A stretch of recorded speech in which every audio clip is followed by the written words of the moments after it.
સમાચારમાં આગળ વાત કરીએ તો ઊંઝા તાલુકાના ટુંડાવ ગામની દૂધ ઉત્પાદક સહકારી મંડળીમાં નકલી કૂપન કૌભાંડ થવાનો આરોપ છે। નકલી કૂપનથી 15 લાખ કરતા વધુના દૂધનું વેચાણ થઈ ગયાનો પર્દાફાશ। નકલી કૂપન છાપવાનો ગામના જ એક વ્યક્તિ પર આરોપ લાગ્યો। ગ્રામજનોએ દૂધ લેવા માટે ડેરીએ છપાવેલ અસલી કૂપન જેવી જ નકલી કૂપન બનાવી દીધી હતી અને દૂધ ગ્રાહકોને આ નકલી કૂપન 2400 ને બદલે 2000 માં આપતી હતી। નકલી કૂપન કૌભાંડ મુદ્દે ડેરીના મંત્રી અને પ્રમુખે તપાસ કરી તો છેલ્લા 2 વર્ષથી ડેરીમાંથી નકલી કૂપનથી દૂધનું વેચાણ થતું હોવાની હકીકત જે હતી તે સામે આવી।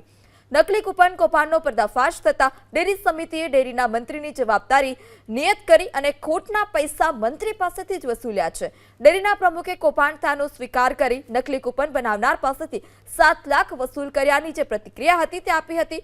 તો બીજી તરફ આટલું મોટું કૌભાંડ હોવા છતાં ડેરીના મંત્રી કે પ્રમુખે કેમ પોલીસ ફરિયાદ નથી નોંધાવી તે એક સૌથી મોટો સવાલ।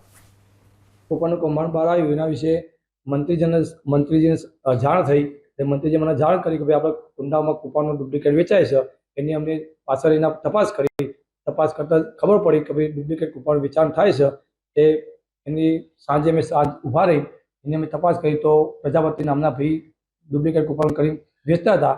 એમને અમે પછી પકડ્યા અને પકડ્યા પછી એનો ગુનો કબૂલ્યો કે ભાઈ મારાથી ભૂલ થઈ ગઈ, તમે જે કહેશો અમે તૈયાર છીએ। એટલે 7 થી 7.5 લાખ રૂપિયા એમને આપવા માટે તૈયાર થઈ ગયા। બાબતે સાહેબ અમારું ઓડિટ આવી વખત અમારા ઓડિટરની જાણ કરી એટલે અમે એની આપવા દાડામાં તપાસ કરીને માણસને પકડીને એને જે તે દંડ કાર્યવાહી કરી દંડની કમિટી ભેગી કરીને।